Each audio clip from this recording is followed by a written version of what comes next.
no se ha abordado, o se ha abordado muy escasamente, y es precisamente buscar postular una constitución liberal o una constitución mínima, no a una que prolifere en derechos sociales con Enala Raíz Mate, entre otros. Claro. Cuéntanos un poco en qué está esa investigación. Yo estoy trabajando con Valentina Verbal aquí en Desde Cero. Bueno, yo estoy trabajando en Horizontal, cuyo jefe es Enala Raíz, mi jefe es Enala Raíz Mate, le mando saludos.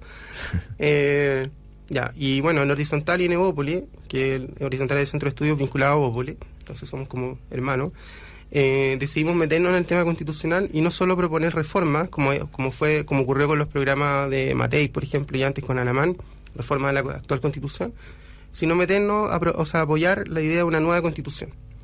¿Qué se entiende nueva constitución? Yo a esta altura creo que nadie sabe mucho qué se entiende por una nueva constitución y proceso constituyente. Yo creo que nueva constitución en el fondo se entiende que la constitución, que la ley fundamental de la República sea, como varios autores han dicho, una casa de todos, o sea que exista una legitimidad, digamos, que una a todos. O sea que lleguemos a un acuerdo sobre la constitución que queremos en el fondo. Todavía no se entiende el contenido propiamente tal.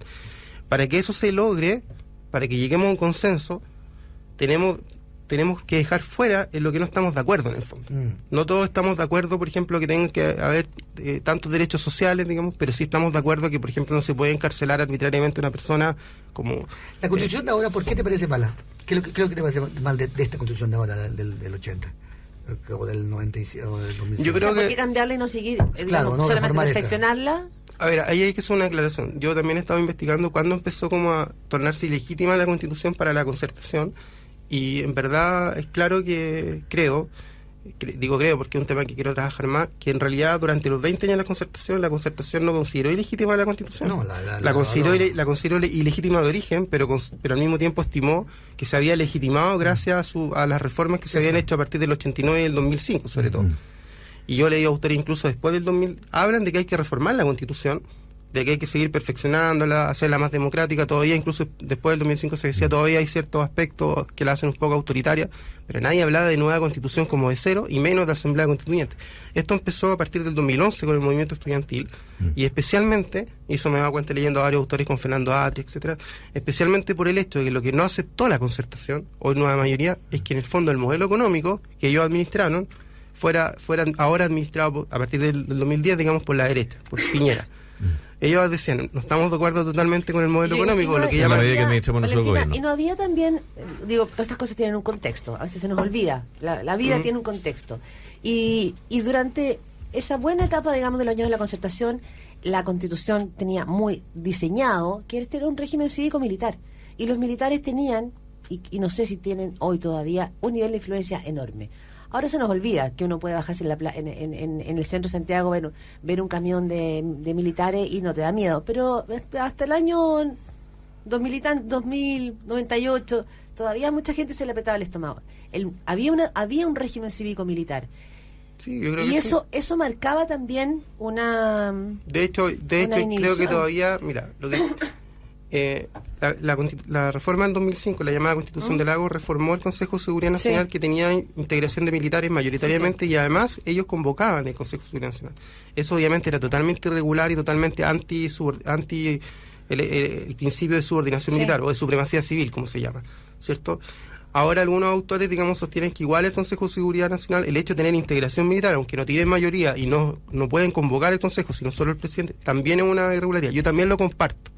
Sin embargo, no hay que caer en el otro extremo de llegar como a aislar a los militares. Está demostrado, eso está yo ese tema lo he estudiado también como historiadora, el tema en relación más al siglo XIX, el tema de las relaciones civiles y militares. No hay que llegar al extremo de aislar a los militares, porque eso también genera un corporativismo militar, y eso ha sido fuente en la historia de conspiración y hasta llegar a golpes de Estado. Entonces, tiene que haber instancias, digamos, de cooperación civiles militares, del gobierno en concreto, y incluso de los parlamentos con los militares. Ellos tienen que participar, etcétera, etcétera. O, por ejemplo, si se compran tanques, obviamente hay que preguntar a los militares y no decirle, no, usted no tiene ni idea de tanques, nosotros solamente sabemos. Claro. Es evidente, del sentido común. Y esas cosas hay que mejorarlas. Pero lo que quiero decir es que la concertación, hasta antes el gobierno Piñera no hablaba de una nueva constitución. Eso empezó, digamos... Lo recoge de la calle, de una demanda callejera. De la calle, y también que no aceptó, y lo dicen algunos autores como Atria, distinto. Nosotros aceptamos el modelo neoliberal, o sea, durante nuestra administración, pero nosotros lo corregíamos, le dábamos rostro humano, dice Atria. En cambio, digamos, con Piñera, aquí ya el modelo mostró su cara descarnada, su cara oscura, digamos, además la derecha profundiza el modelo. Se modificó bastante antes de que eso ocurriera. Yo creo que la Constitución eventualmente, o el cambio constitucional, aparece hoy día como una forma de restañar el tejido social, claro, ¿verdad? En la medida que nosotros... ¿Social o político? Ahora esa es la duda, porque siempre finalmente los discursos de la élite son los que van permeando hacia abajo. Ahora, lo que sí aparece es que por las distintas visiones de Constitución que hay, la del 2005 evidentemente no pareció ilegítima hasta que alguien señaló que era ilegítima, y la única ilegitimidad que tendría sería la legitimidad de origen, porque por eso me gustaría que tú nos señalaras también cómo fueron los otros procesos constituyentes como historiadora también, porque ninguno ha provenido de... Nosotros tuvimos constitución el 33, el 18, el 33, el 25, el 80, ¿verdad? Y ninguno emergió de una asamblea democrática, y no suelen serlo las constituciones en general. Ese tema es súper interesante porque una crítica que hacen varios autores, Gabriel Salazar, por ejemplo, y también juristas constitucionalistas, es que todas las constituciones en Chile han surgido a sangre y fuego, como se dice, ¿cierto? A través, digamos, de presión militar. Incluso se dice la del 25, si bien surgió una comisión, digamos, de juristas y después fue aprobado por plebiscito, fue a partir del ruido de sable, etcétera. Sí. La del 33 por el tema de la batalla del Ircay, en el fondo de la revolución, digamos, conservadora en contra, digamos, de... Pero eso proviene del Congreso, ¿eh? Es una comisión de congresistas. Claro, lo que quiero decir, bueno, y algunos dicen la del 28, no, esa sí, Francisco Antonio Pinto, la Constitución Liberal, no sé si se acuerdan en el colegio. Que duró poco, esa sí no fueron los militares, lo cual es falso, porque yo ese tema lo he estudiado. 2 meses antes hubo un golpe de Estado y estuvo a punto de caer Pinto y presionaron, digamos, para ciertos artículos de la Constitución. ¿Ya? O sea, todas las constituciones, incluso esa, la liberal, supuestamente, también hubo presión militar para ciertos artículos, qué sé yo, ciertas disposiciones. El punto, lo relevante, es que, no obstante, todas las constituciones surgen de revoluciones y golpes de Estado. Por eso surge lo que llaman los juristas el poder constituyente originario, como que surge como que un poder prejurídico, fuera del ordenamiento jurídico. Como que de la nada, entre comillas, de la nada, obviamente va a ser nunca totalmente de la nada, pero jurídicamente de la nada crea una nueva constitución. Lo importante es que se genere un consenso entre las élites civiles. Para que haya legitimidad al final de origen, no es tanto que haya habido un golpe de Estado o presión militar previa. Lo importante es cuando se supera un poco esa instancia de crisis máxima, digamos, militar, por ejemplo, de insubordinación militar, etcétera, se llega a un consenso sobre la Constitución. Y el problema de la ilegitimidad de origen de la Constitución del 80, a diferencia de la del 25, y eso es innegable, es que no participaron en su construcción, en su elaboración, digamos, la pluralidad de los sectores políticos, salvo al principio que participaron algunos constitucionalistas democráticos. Vale, tenemos que ir cerrando, pero mucha gente hoy también, digo, desde el mundo más conservador, dice,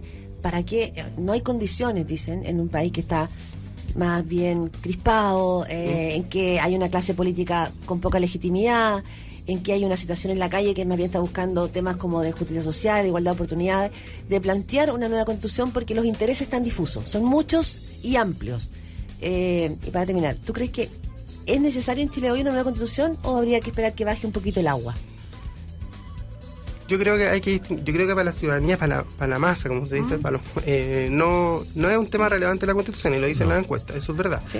Pero sí es un tema relevante que la clase política, que las élites políticas estén divididas en torno a la Constitución. En ese sentido, para que haya una legitimidad desde las élites, sobre todo, que al final yo creo que son las que le dan legitimidad a la Constitución. Por decirlo, la sociedad civil, la ciudadanía le puede dar legitimidad al sistema político, participando o no participando, pero a la Constitución como ley fundamental, como rayado de cancha, como de deliberación política, donde sobre todo a través de la relación Parlamento-Presidente, eso es fundamental que estén de acuerdo a las élites. Y eso no están, porque en el fondo la concertación como que se dio al discurso digamos, de un poco del Partido Comunista, en el sentido que hay que terminar con el modelo, etcétera, y a partir de eso se dio al hecho de que se Si se llamara Constitución del 2005, ¿tendríamos este problema? ¿Qué cosa? Si se llamara Constitución del 2005, cuando se reformó, ¿tendríamos este problema? Pero se llamó Constitución del 2005. ¿En qué sentido? Si la Constitución de 1980 se hubiese llamado Constitución del 2005, estaríamos preguntándonos si la Constitución es ilegítima o no. Sí. Es que lo intentaron. Lagos le puso la Constitución del 2005. Claro. De hecho, se llamó Nueva Constitución. No, la Constitución es del 80, está firmada por Lagos, que es una cosa distinta. Claro. Si hubiese llamado la Constitución del 2005, eventualmente no tendríamos... Ok, son las 9:06. No sé si te entiendo. Perfecto.